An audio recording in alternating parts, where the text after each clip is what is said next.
My father has been expanding and generating profits within the company founded by my grandfather. Recently, he promised to transfer a luxurious villa, a mansion, to me. However, I've come to the realization that what's rightfully yours should also be mine as your husband. This mansion is now mine, and I plan to hire you as a housemaid. If you're not on board with that, well, you can always consider divorce. As it turns out, despite the mansion supposedly being in my name, my husband had clandestinely inscribed his own name on the legal papers. Does he genuinely believe that's acceptable? Does he comprehend the potential consequences of such actions? My name is Aaron, and while I don't intend to boast, I was born into a wealthy family. My father, the CEO of several companies, inherited the business from my grandfather, who initially started a small shop repairing and selling TVs and music systems. Over time, the company flourished, expanding into various branches and diversifying into the IT sector. My father's foresight, selling computers and accessories before they gained widespread popularity, proved to be a lucrative move. Besides IT, he ventured into real estate, collaborating with local businesses and actively contributing to community development. My mother served as the vice president of the company, and after studying it in college, I joined the family business. Despite the outward appearance of affluence, we didn't live as extravagantly as portrayed in TV dramas. My father believed in instilling good values, rejecting the notion that spoiling a child aids in their responsible growth. Our family home was spacious, and we had a maid, but as a child, I actively participated in household chores. Dining at fancy restaurants occurred infrequently, and our international travels were limited to once a year, with the majority being local trips. My school life seemed quite ordinary, and it would have been challenging for anyone to guess that my family was affluent. Due to my unassuming demeanor, I dated guys within my age group, just like any other girl. Among them, Michael, who later became my husband, was one of my colleagues at the same workplace. During those times, I worked as a sales representative and office manager at an IT-related shop, and Michael was also a sales rep there. I chose not to disclose that my father was the CEO to my coworkers, making it easier for Michael to approach me. I noticed that he was straightforward and had no reservations. Although I didn't seek extravagance, I'd always suggested places within Michael's budget. During our dates at restaurants, he would order generously, explaining that if there's extra, he'd eat it, opting for a cost-effective approach to enjoy a hearty meal. Some might have considered him a bit frugal, but I found it endearing. Unbeknownst to him, I earned several times more than he did, content with my fair compensation for the responsibilities I held. I unconsciously became accommodating. Michael, always keen on budget-friendly ways to satisfy his appetite, received my gestures with gratitude. During our dates, I'd often bought extra food or thoughtful gifts, knowing he would appreciate them. When shopping for clothes, I would add extra socks for him, and on occasions when I got a new bedspread, I'd include pajamas and a pillow for him. I genuinely enjoyed making him happy. Even when visiting his home, I willingly cooked for him and took care of the cleanup. Out of the blue, Michael proposed to me one day, expressing that there was no one better than me. At that moment, I hesitated, harboring reservations. After all, my father was the CEO of a major company, and he held a prominent position at my current workplace. I feared that if Michael were to discover this, he might reconsider our relationship. Deciding to take Michael to my parents' home for the first time, I aimed to introduce him to my family and disclose everything about our background. If he accepted it all, I would be more than willing to marry him. As Michael's inaugural visit to my family home approached, he appeared visibly nervous. However, my dad, though strict on occasion, generally exuded a calm demeanor. When I presented Michael as the man I was contemplating marrying, my father welcomed him with a warm smile, alleviating some of Michael's tension. Although surprised to learn about my father's CEO status, Michael managed to navigate the visit smoothly with my father's supportive demeanor. Upon leaving the house, Michael exclaimed about the enormity and magnificence of the residence, expressing gratitude for my father's kindness. He even suggested that we could get along well. When I casually mentioned my dad's ownership of additional buildings and a vacation home, Michael appeared more astonished. Despite the revelation, he resolved to marry me, the daughter of such a prominent man, and I agreed wholeheartedly. Eventually, we became a married couple. However, something bothered me. At the moment of accepting his proposal, I noticed a slightly mischievous grin on Michael's face for a split second. Dismissing it as his quirky way of smiling, I didn't dwell on it, but perhaps had I paid more attention, I could have averted the impending tragedy. As Michael and I moved into a typical, not overly luxurious apartment, he seemed to grasp the significance of my father's status. Yet I never explicitly disclosed my income, maintaining a modest lifestyle. Gradually, Michael's demeanor changed after settling in. While I balanced work and household responsibilities, he started demanding more. One evening, as I prepared dinner, he asked, "What's for dinner tonight?" In response, I informed him that I had prepared his favorite curry rice. However, to my surprise, he appeared dissatisfied as he sat on the sofa. Letting out a sigh, he expressed his desire for something like a prime beef steak once in a while. This caught me off guard, as he had never complained about my cooking before. I pointed out that prime beef was quite expensive, but he clicked his tongue in annoyance, insisting that, considering my father's earnings, indulging in prime beef occasionally should not be a big deal. Reluctantly, I agreed to get prime beef for the next day. Michael smirked, stating that we should be able to enjoy such things normally from now on. While my salary could afford such luxuries, my previous lifestyle had instilled a reluctance to spend so extravagantly. However, to avoid issues early in our marriage, I resigned myself to the decision to actually cook prime beef steak. Unfortunately, Michael's lavish tendencies did not stop there. He frequently requested expensive ingredients for meals and specified upscale restaurants when we went out. His cravings extended beyond food, manifesting in desires for a TV larger than 60 inches and even suggesting we should purchase a massage chair for the sake of relaxation after work. These remarks became more frequent, and I began to feel that it was getting out of hand. I questioned the need for such extravagant items, expressing my concern about the expenses involved. Frustrated, I finally retorted, asking him if he thought we were made of money. I challenged his extravagant lifestyle, stating that living so lavishly was unnecessary.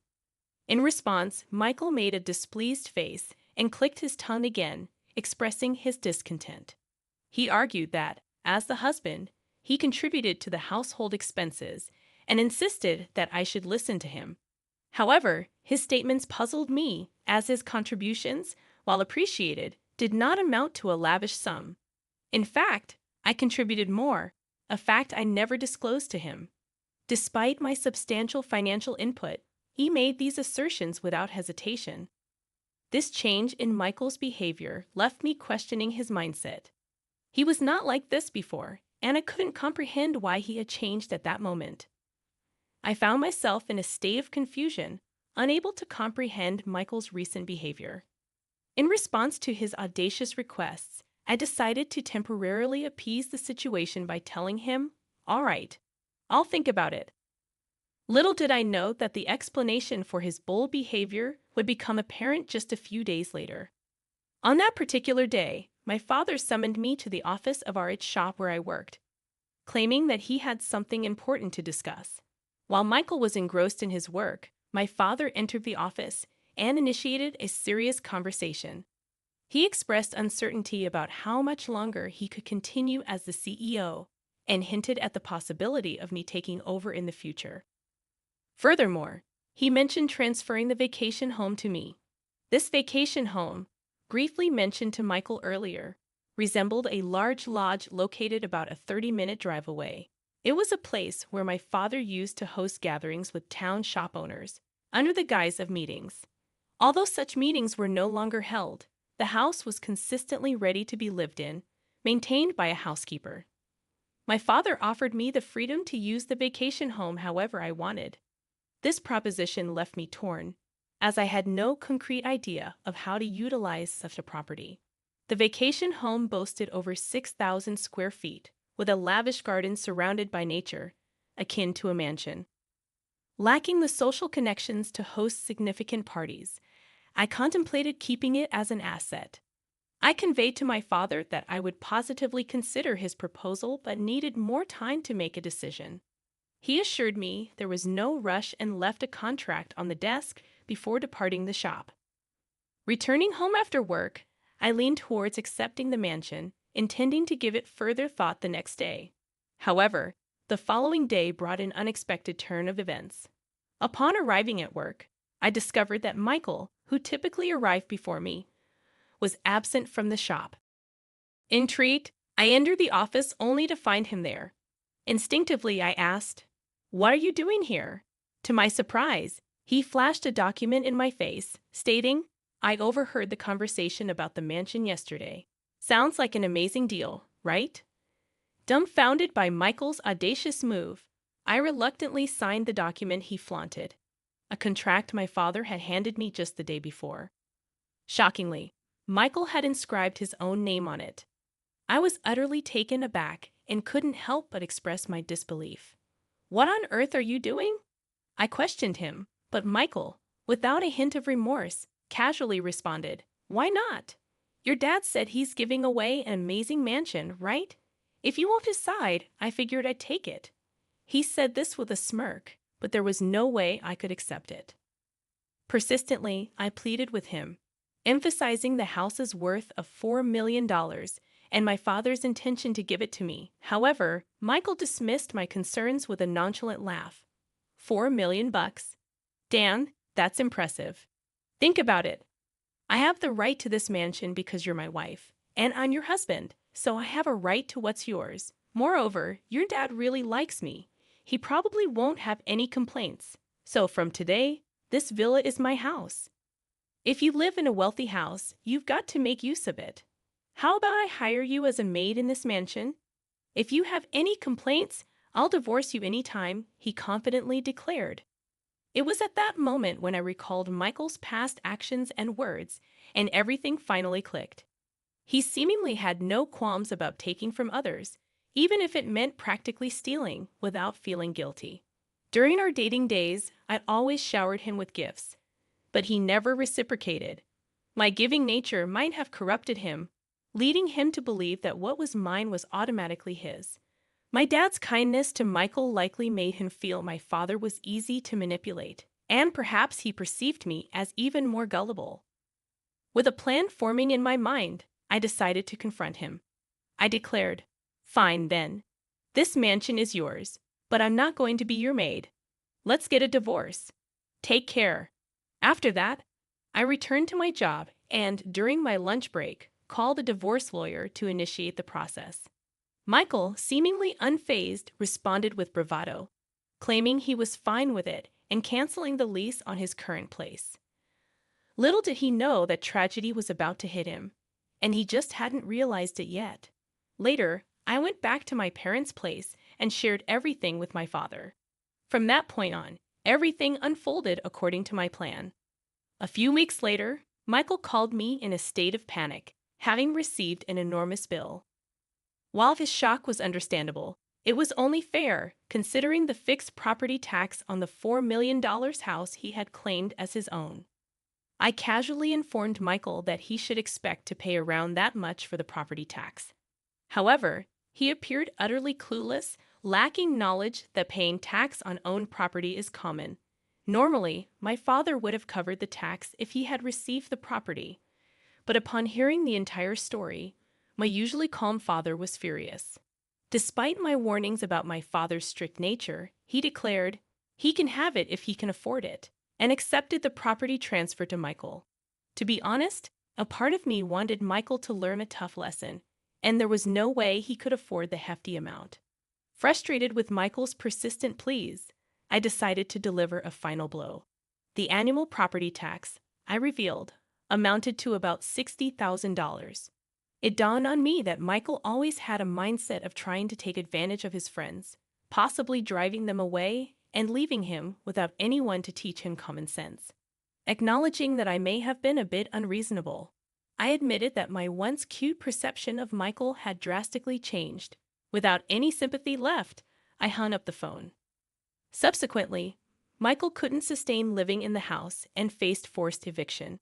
Realizing he couldn't afford it, my father reverted the property deed back to my name, incurring the gift tax himself. Meanwhile, Michael faced severe consequences. He was fired from his job and charged with unlawfully changing the property deed. He received scoldings from his parents and was shunned by acquaintances. Now jobless and friendless, he barely scraped by in a rundown apartment, working odd jobs. His parents were even considering disowning him. As for me, I've been gradually preparing to take over my father's company. My father once told me that success in business doesn't come from looking for shortcuts. Reflecting on the fact that I almost married Michael, I deeply understand the truth in his words. Inspired by my father's greatness, I push forward every day in my involvement in running the business.